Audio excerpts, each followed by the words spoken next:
Krishnamurti, in dialogue with Dr. Allan W. Anderson.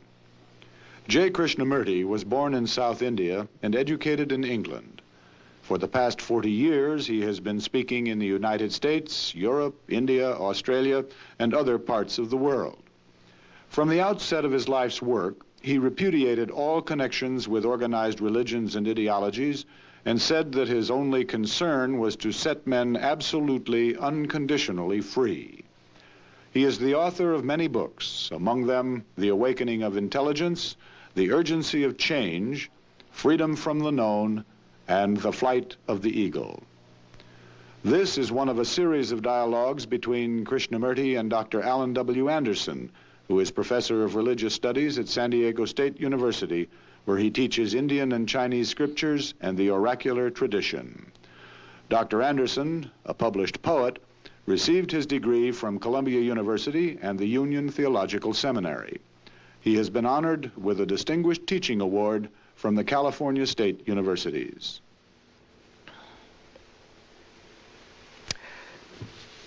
Mr. Krishnamurti, if I recall correctly, I think we had begun to talk together before, last time, just at the point where the question of fear arose.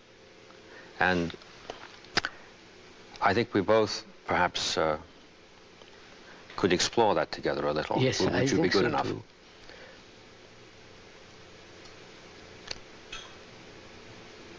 I wonder how we can approach this problem.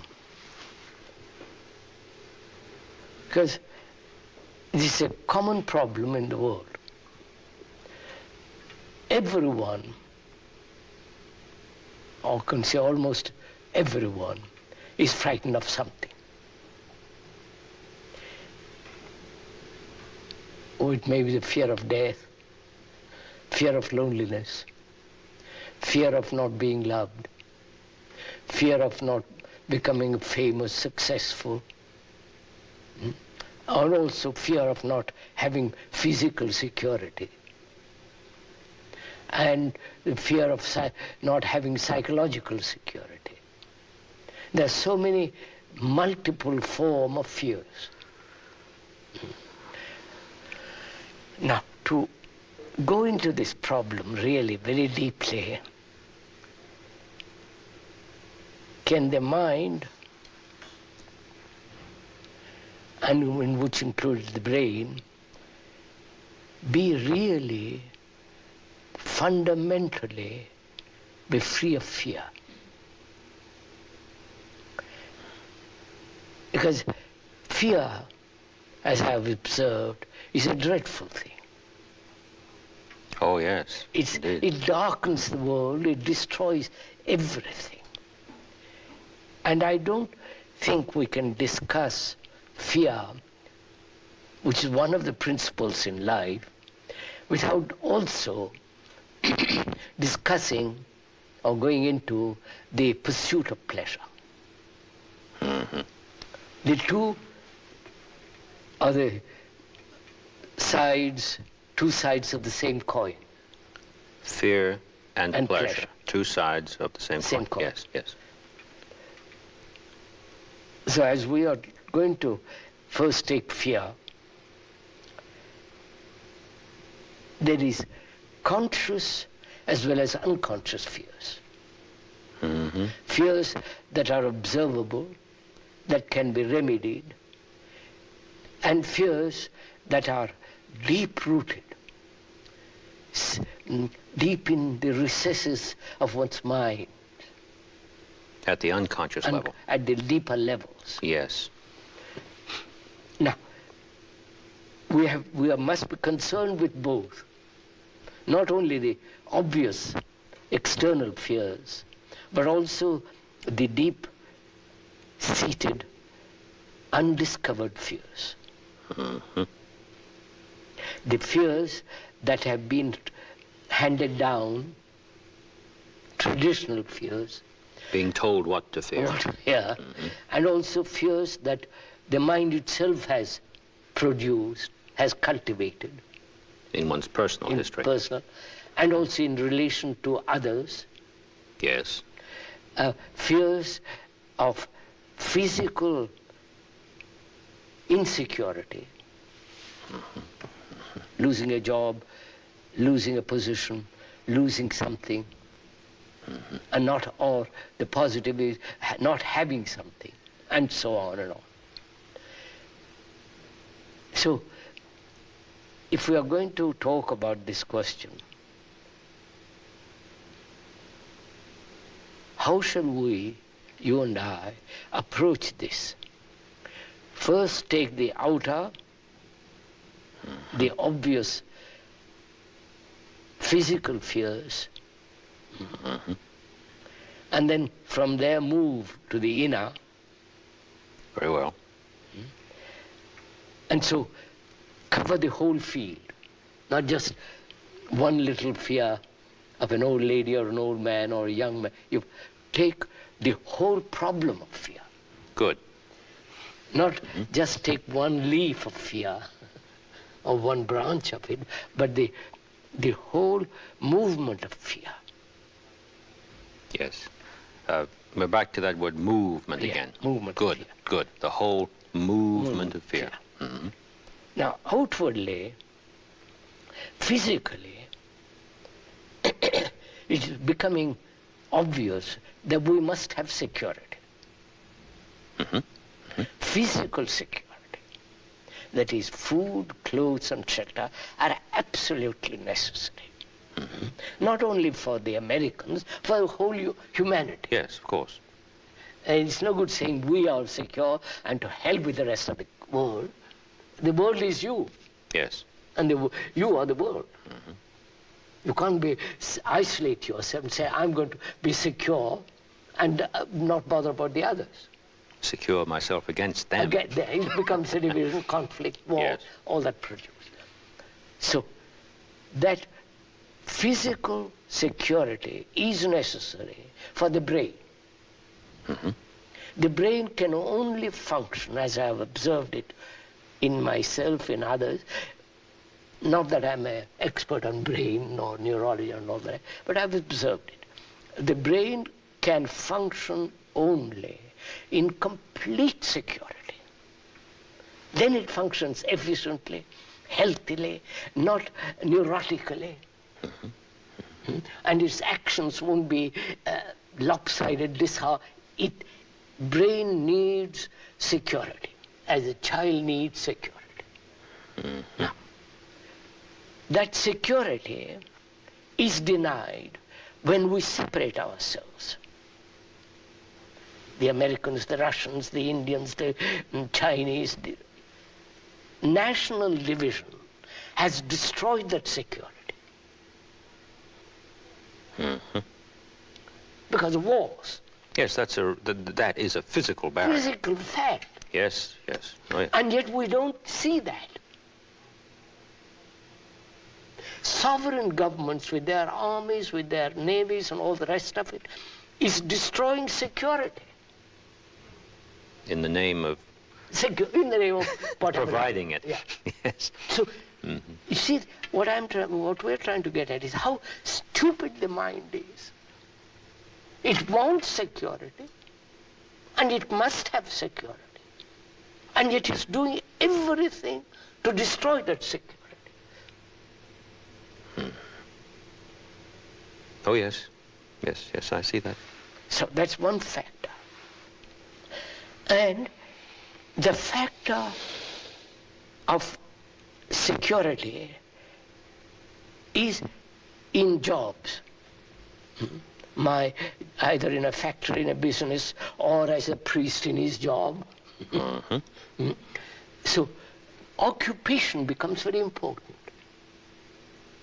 Indeed it does. Yes. So, see what is involved. If I lose my job, I'm frightened. And that job depends on the environment, on the production, business, factory, all that commercialism, consumerism, and therefore competition with other countries. France isolating itself because it wants to, which is happening. Yes. So we need physical security, and we are doing everything to destroy it. Mm-hmm. If we all of us said, look, let's all get together, not with plans, not my plan, your plan, or the communist plan, or the Mao plan, let's, as human beings, sit together and solve this problem. They could do it.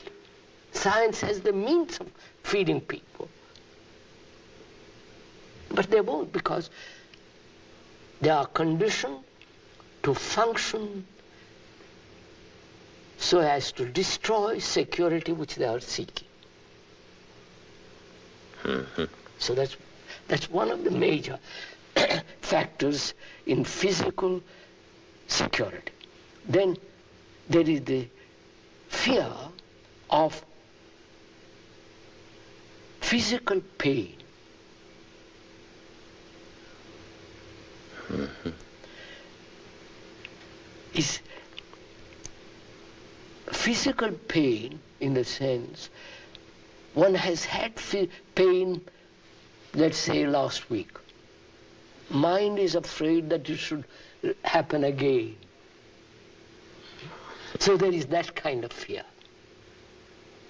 It's very interesting with respect to the phenomenon of physical pain. Physical pain. Because what is remembered is not the neurological reaction, but the emotion that attends what occurred. That's it. So that's that fear. Right.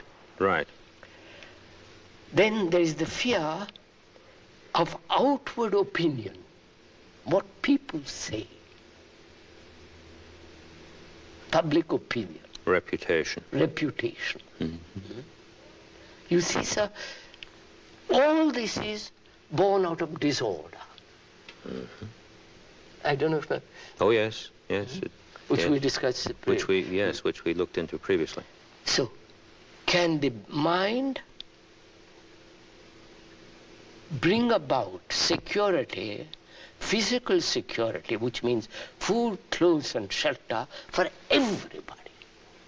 Not as a communist, as a capitalist, as a socialist, or as a Mao, but meet together as human beings to resolve this problem. It can be done, but nobody wants to do it because they don't feel responsible for this.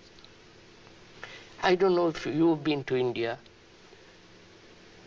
if you've gone from town to village, as I have done, you see the appalling poverty, the degradation of poverty, the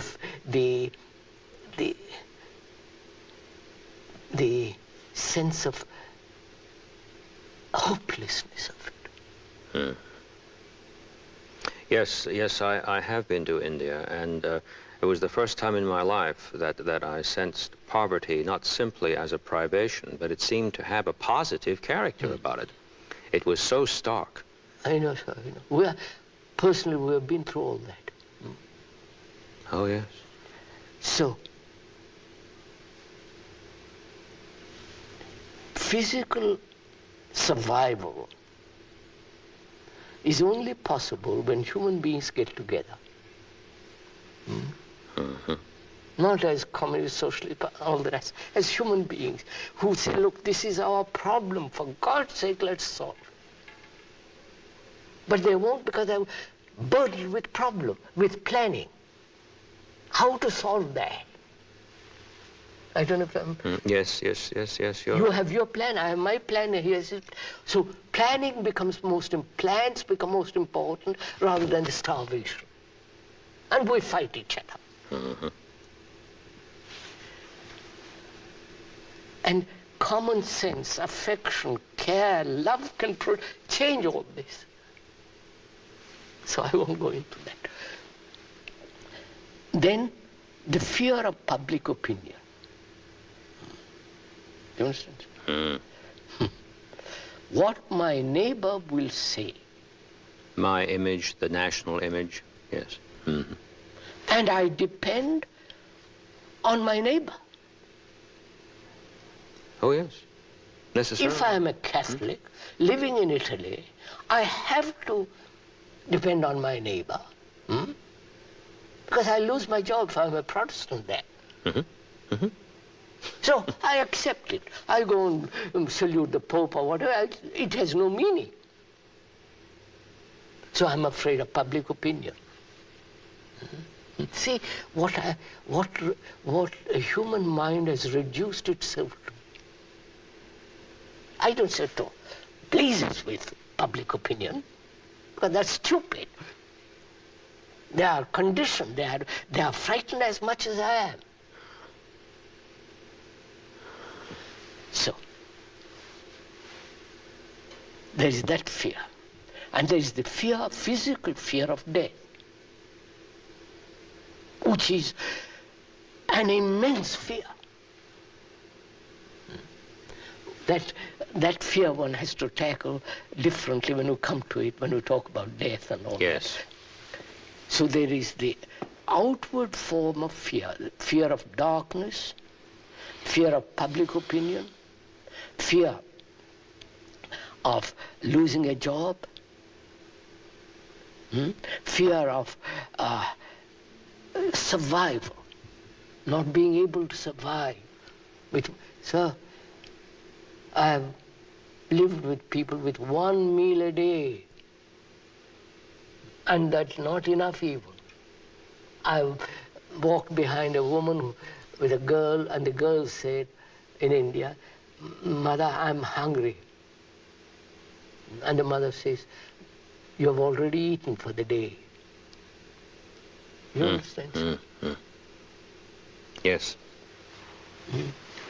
So there are all that physical fears, pain, and the fear of recurring pain, and that.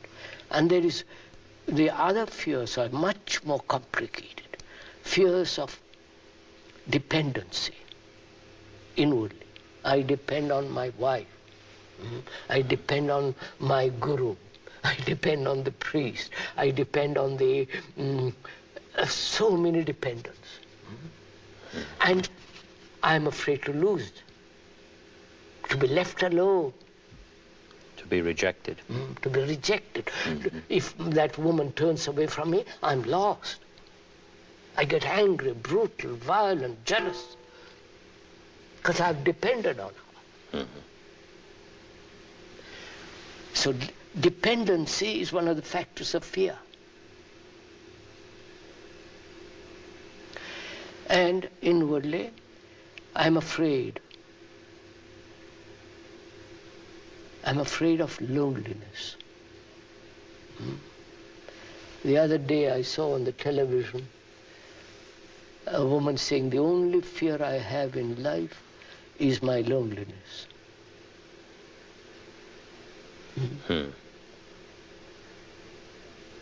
And therefore, being afraid of loneliness, I do all kinds of neurotic activities. Being lonely, I attach myself to you, or to a belief, or to a savior, to a guru, and I protect the guru, the savior, the belief, and that soon becomes neurotic. I fill up the hole with this new With this image. rubbish. Yes. There's that fear. Then there is the fear of not being able to arrive, succeed in this world of disorder, and succeed in the world of so-called spiritual world. That's what they're all doing now. Spiritual achievement. Achievement, which they call enlightenment. Expanding consciousness. Yes, we'll go into all. I know what you mean. It's very interesting that you just got through describing fear of being left behind. Yes, sir. Now we're fearing that we'll never arrive. Arrive. Yes, please Same go on. thing. Yes. Then there is the fear of not being, which translates itself in identification with. I must identify myself. In order to be. To be. Let me identify myself with my country. And I say to myself, that's too stupid. Then I say I must identify myself with God, which I've invented. God has not made man in his image. Man has made God in his image. You Yes, follow? I follow you. So, not being, not achieving, not arriving, brings about tremendous sense of uncertainty, tremendous sense of not being able to fulfill, not being able to be with. And the cry, I must be myself. Do my own thing. My own thing, which is rubbish. So there are all these fears, both logical fears, irrational fears, neurotic fears, and fears of survival, physical survival. So, now how do you deal with all these fears and many more fears which you can't go into, which we will presently? How do you deal with them all? One by one? Well, you would just be in the mournful round of fragmentation if you did that. Yeah. And also there is the fear, hidden fears, Yes. which are much more active. The continual bubbling up from Bubbling below. up, when I'm not conscious, they take over. That's right. So how am I to deal first with the obvious fears which we have described? Shall I deal it one by one? First secure myself. You follow? Yes. Or take loneliness and tackle that, and come to grips with it, go beyond it and so on? Or is there a way of dealing with fear, not with the branches of it, but with the root of it? Because if I take each leaf, each branch, it'll take all my lifetime. And if I begin to analyze my fears, then that very analysis becomes a paralysis. And then I even fear that I might not have analyzed correctly. Correctly. And I'm caught over and over again. So how shall I deal with this problem as a whole, not just parts of it, fragments of it? Isn't there a hint about how it might be dealt with? Of course, when I say hint here, I mean terribly slight. I don't think I would call it a pointer. But fear, no matter how many varieties one imagines he knows, fear does have a common taste, you might say. Yes. There is something there. That, yes, sir, but what shall I do with it? Oh, yes, of course, I quite understand. But it interested me while you were speaking to observe that already when we think of many fears, we haven't even paid attention to how we fear when we fear. Yes. I was interested to have that flash because it seems to be altogether consonant with what you're talking about. And I said to myself, now, in our conversations, we've been pointing to movement. The movement of fear is one. Yes, a tremendous one. And it is a unified field of destruction. It is the common factor of every human being. The whole thing, yes, exactly. Whether a man lives in Moscow or in India or in any place, it is the common thing of this fear. And how shall he deal with it? Because unless the mind is free of fear, really, not verbally or ideologically, absolutely be free of fear. And it is possible to be free completely of fear. I'm saying this not as a theory, but I know it. I've gone into it very deeply. Actual. Yes. Now, how shall I deal with this? So I ask myself, what is fear? Not the objects of fear or the expressions of fear. No, or the instant reaction to danger. No. What is fear? It's an idea in my mind, in part. What is fear, sir?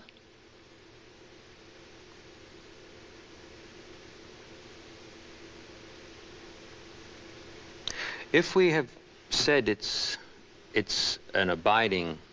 No, behind the words, behind the description, the explanations, the way out and the way in and all the rest of it, what is fear? How does it come? If I followed you through our conversations up until now, I'd be inclined to say that it is another expression of the observer's disordered relation to the observer. What does that mean? What is the what you say? Look, the problem is this. I'm only making the problem clearer so that yes. Man has tried to lop off or prune one fear after the other.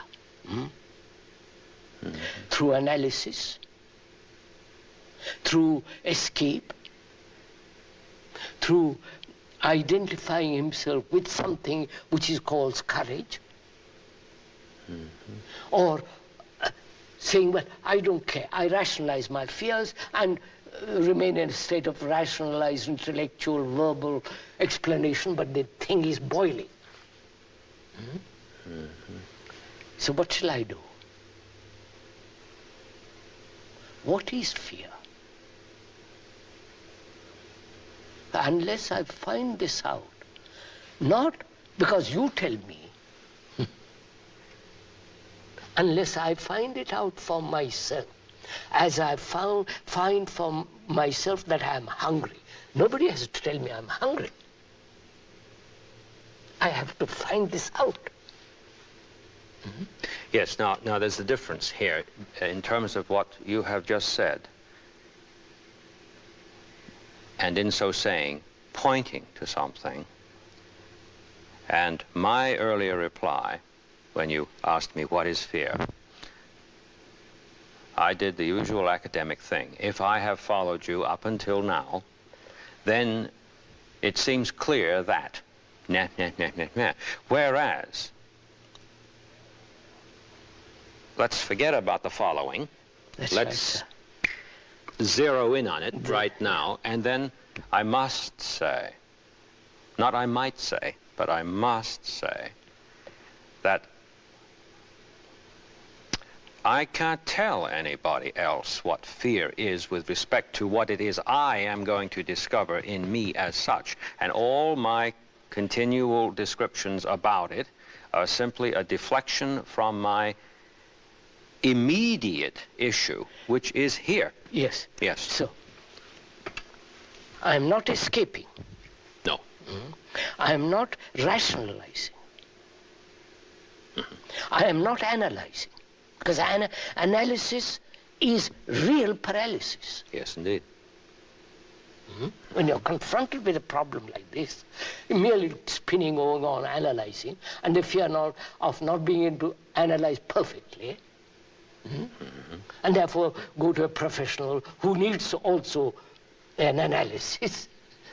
So I'm caught. So I will not analyze, because I see the absurdity. You follow, sir? Yes, I do. I won't run. No backing off. Backing off. Flight. No explanations, no rationalization, no analysis. I'm faced with this thing. Then what is fear? Wait a minute, wait. Leave that. Yes. For them. Then there are the unconscious fears, Yes. of which I don't know.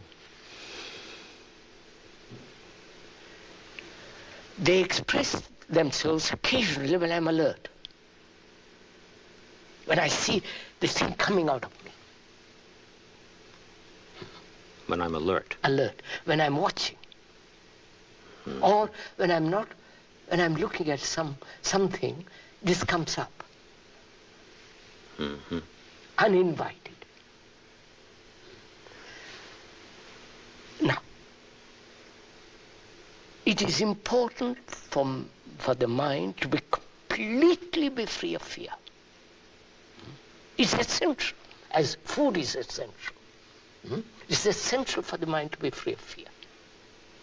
So, I see outwardly what we've discussed. Now I say, what is this?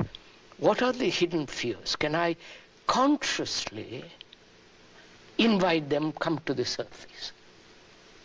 You follow? Yes, I do. Or the unconscious cannot, conscious cannot touch that. You follow me? Yes, I do. Yes. Conscious can only deal with the things it knows. But it cannot observe the thing it doesn't know. Or have access to. So, what am I to do? Dreams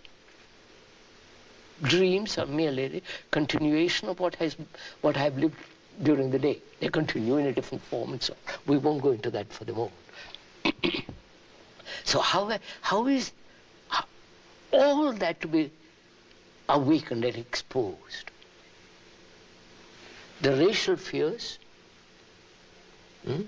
the fears that the society has taught me, the fears that the family has imposed, the neighbor, all those crawling, ugly, brutal things that are hidden. How shall they all come up naturally and expose so that the mind sees them completely?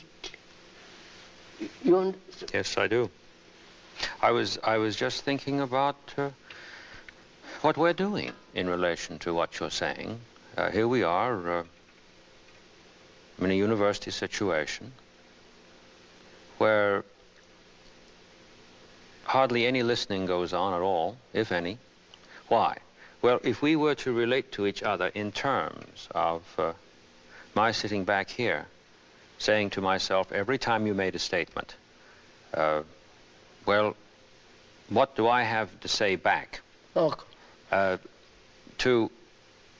Even if my reaction were benign, and I'd say to myself as a professor, I'd say, well, now, that's a very interesting concept. Perhaps we could clear that up a little bit, that nonsense.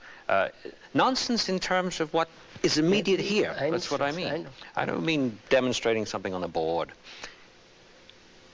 We should never have begun to be together. Yeah. Never started. And yet we might have given ourselves the idea that we were trying very hard to be sincere. Yes, I understand. But fear is at the base of that too, because the professor is thinking to himself, his position, he's got his reputation at stake here. He better not keep quiet too long, because someone might get the idea that either he doesn't understand the thing that's going on, or he doesn't have anything to contribute to what's going on. All of which has nothing to do with anything. Absolutely. Yeah, right. So please go on. Yeah. Look how what I have found. I cannot, the conscious mind, conscious thought, cannot invite and expose the hidden fears. It cannot analyze it, because that analysis, we said, is inaction. And there is no escape. I shan't run off to a church or Jesus or Buddha or somebody, or identify myself with some other thing. I pushed all those aside because I've understood their use. Yes.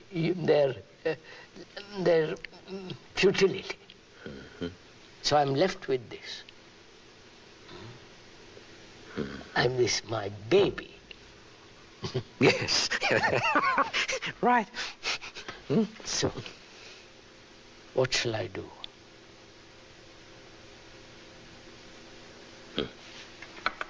Some action has to take place. Yes, indeed. I can't just say, well, I've pushed all that aside, I've just said. Now just see what happens, sir.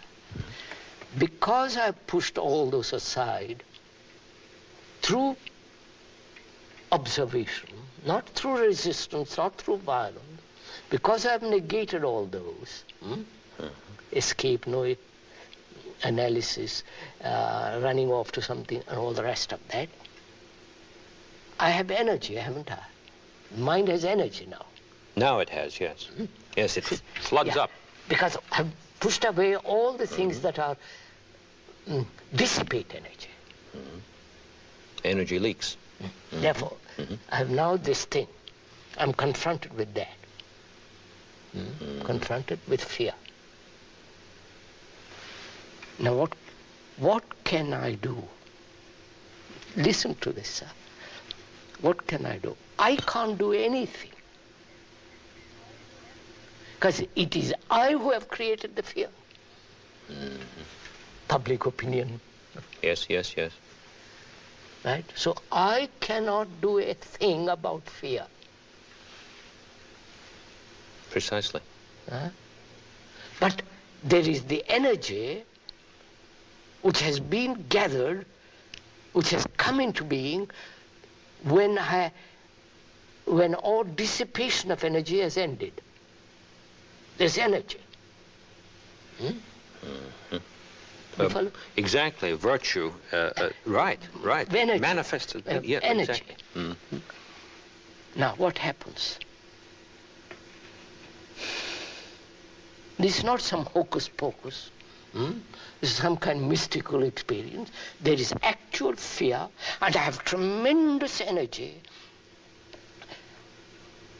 which has come because there is no dissipation of energy. So what takes place?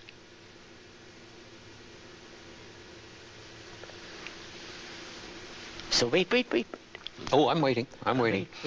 There was something going through my mind. Yeah. What takes place? So I say, what has created fear? What has brought it about?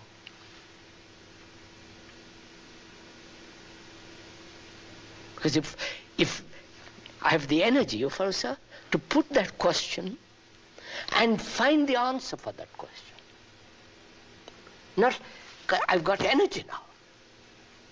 I don't know. Yes. So, what has brought it about?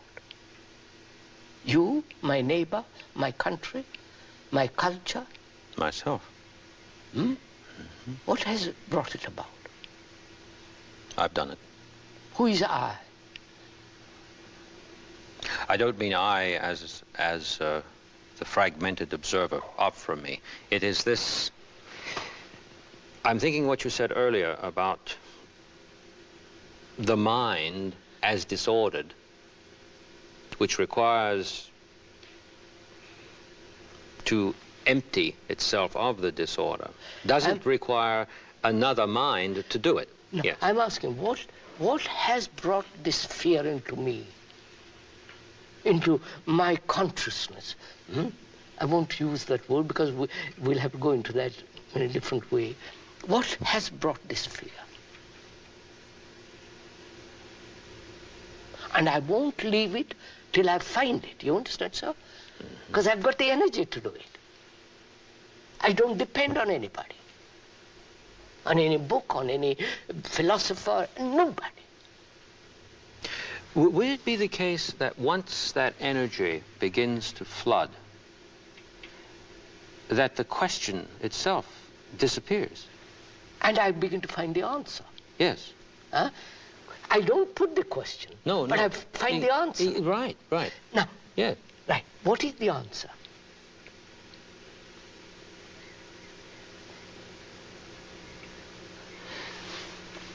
The answer couldn't be Academic. a description or something. Those are- A change has occurred in the being. What is the answer to this fact of fear which has been sustained, which has been nourished, which has carried on from generation to generation? So, I must...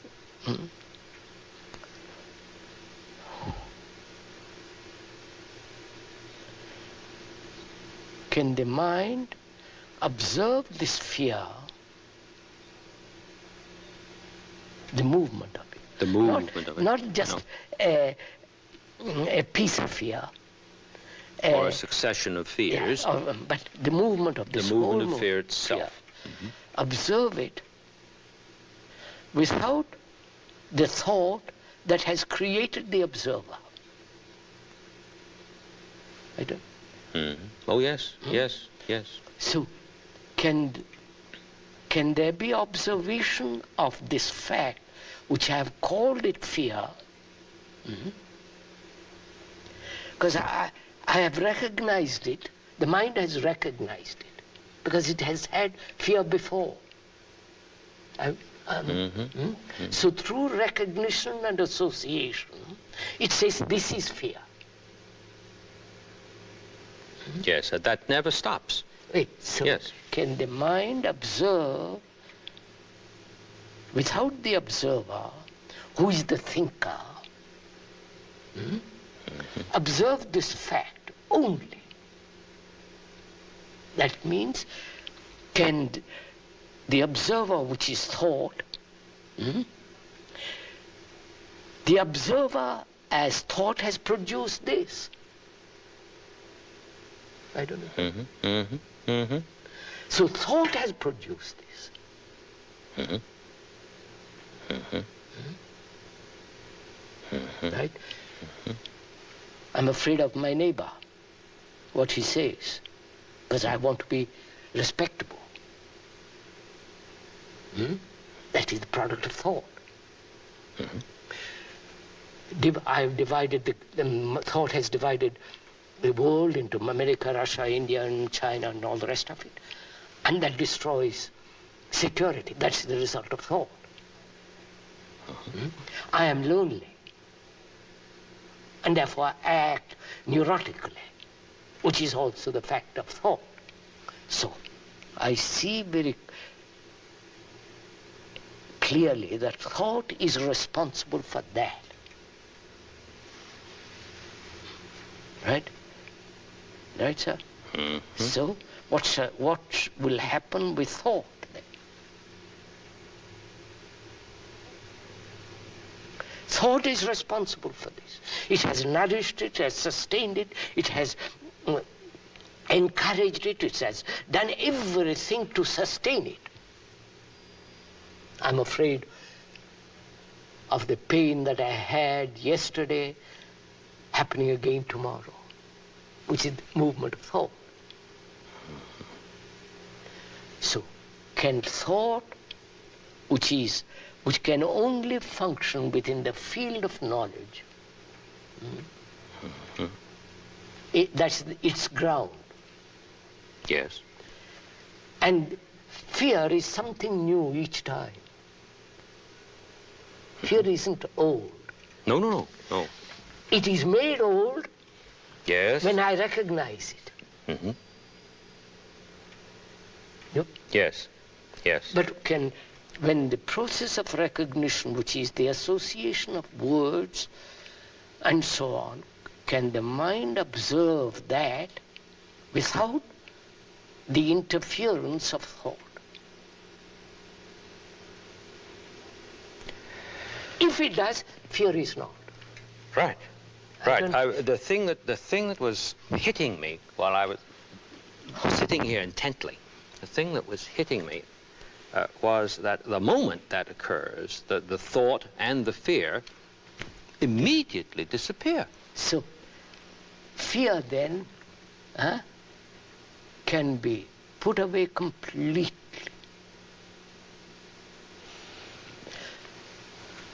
If I was living as a human being in Russia, and they threatened me to put into prison, probably would be afraid.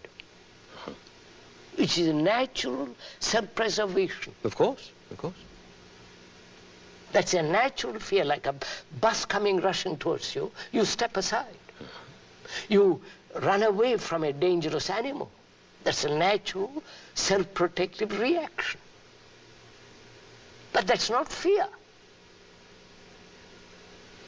Yes. It's a response of intelligence operating. Say, for God's sake, move away from the rushing bus. But the other factors are factors of thought. Exactly. So, can thought understand itself and know its place and not project itself?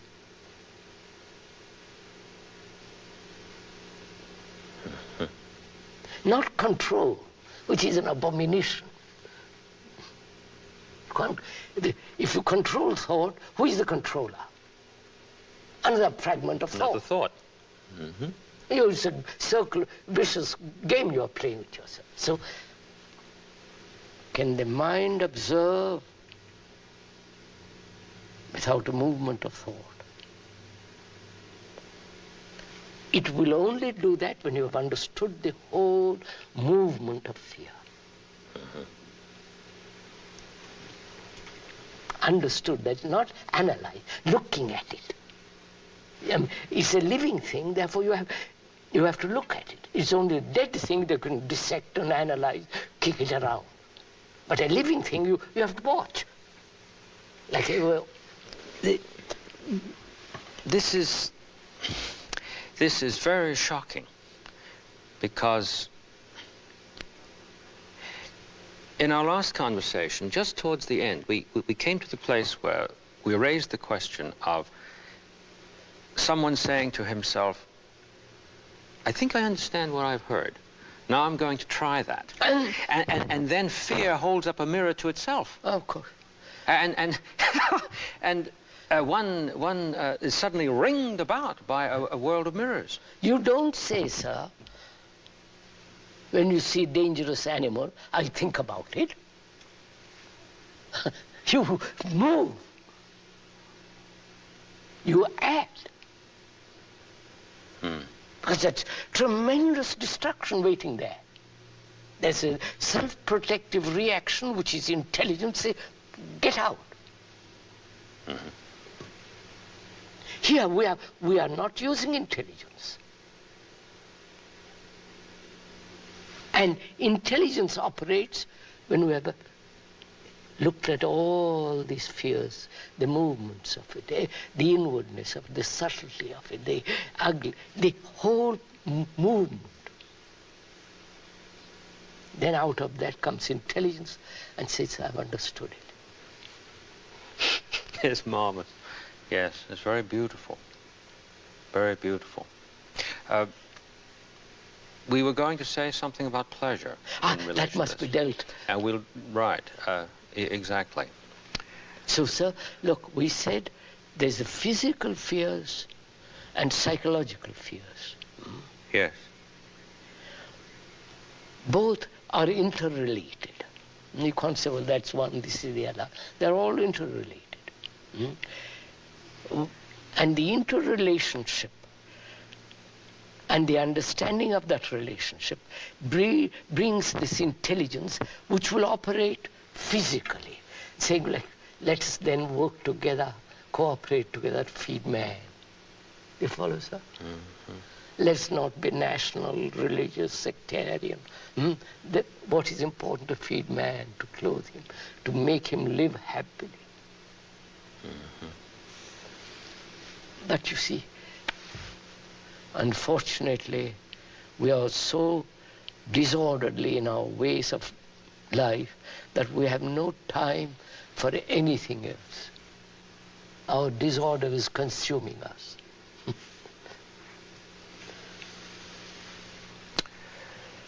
It's interesting in relation to tradition. I don't mean to start an entirely new conversation now, but just to see what is immediately suggested among many other things that would be, but just this one. What we could say about the misuses of tradition would be that we are actually taught what to fear. Yes, that's absolutely. In our language, we have Tradition. an expression, don't we, that expresses part of this. Old wives' tales, we Yes, say. yes. An accumulation of warnings about things that are simply imaginary.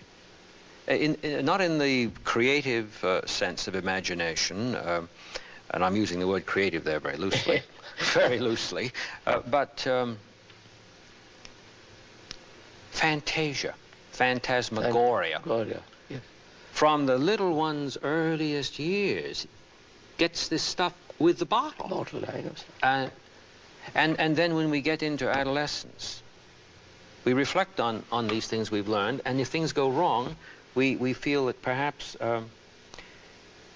it's because we haven't sufficiently grasped what we've been told. And then some young people will say at that point, I'm going to junk the whole thing, but then immediately the loneliness question arises. Yes. They can't, sir, it is life, this is life. You can't reject one part and accept the other part. Exactly. Life means all this. Freedom, order, disorder, communication, relationship, response. It's the whole thing is living. If we don't understand civil, I don't want to have anything to do with it. You're not living. You're dying.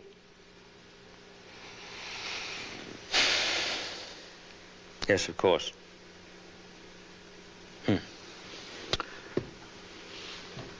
I wonder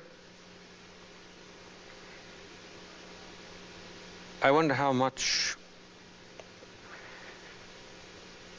I keep saying I wonder, and the reason I wonder is because what we have been saying about this movement as a unified field is, when stated,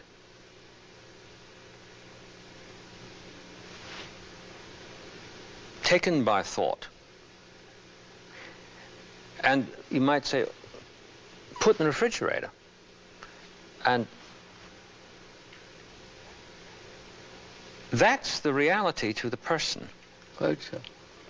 And when we want to look at it, well, it's one of the ice cubes. We break out and have a look. Don't we? That's right, sir. What place has knowledge in the regeneration of man? Yes. Now look, our knowledge is you must be separate. You are an American, I'm a Hindu. That's our knowledge. Our knowledge is you must rely on your neighbor because he knows he's respectable. Society is respectability. Society is moral, so you accept that. So knowledge has brought about all these factors. And you are telling me suddenly, asking me, what place has that? What place has tradition? What place has the accumulated knowledge of millennia? The accumulated knowledge of science, mathematics, and that is essential. But what place has knowledge which I have gathered through experience, through generations after generation of human endeavor, what place has it in the transformation of fear? None whatsoever. No, You see? clear. Because what we reached before, that upon the instant that this is grasped, the thought that was operating as a fragment and the fear vanish. And it isn't that something takes its place in succession. No, nothing takes its place. No, nothing takes its place. Nothing takes its place. It doesn't mean there is emptiness. Oh, no. But you see, it's right there. When you start thinking about that as a thought, you get scared. That's why it's very important to find out or to understand what the function of knowledge and where knowledge becomes ignorance.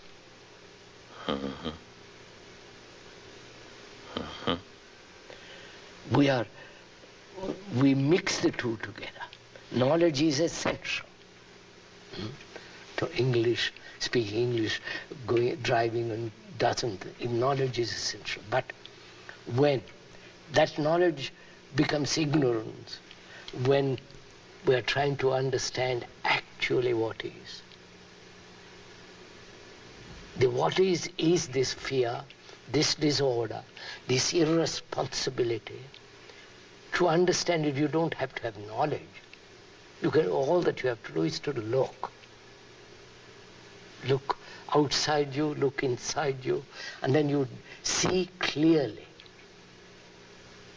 that knowledge is absolutely unnecessary. It has no value in the transformation or the regeneration of man. Because freedom is not born out of knowledge.